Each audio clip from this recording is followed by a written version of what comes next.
I make sure first of all, di ba, I start my day with a prayer. Upon waking up, I thank the Lord for all the blessings, di ba, na meron ako, naiisip ko lahat yun. We start with a grateful heart.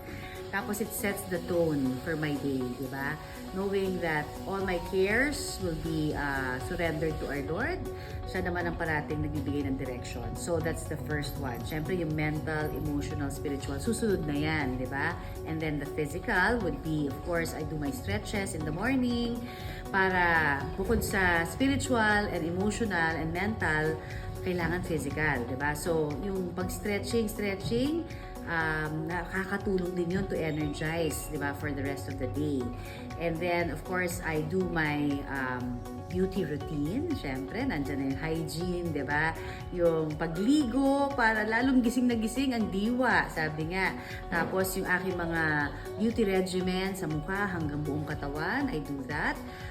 Parang, in a way, you also tell yourself na inaalagaan kita.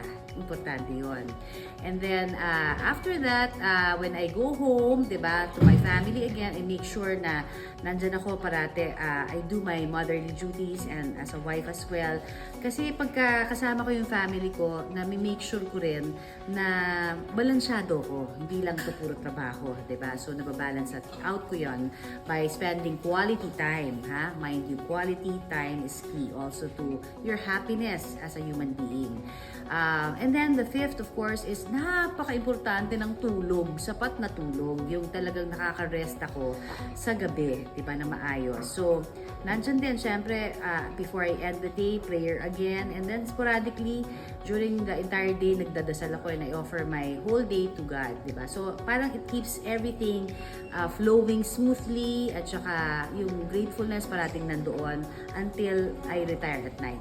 So, yan ang aking mga tips na hopefully, magawa din ninyo, subukan ninyo at mas magiging happy and healthy tayo.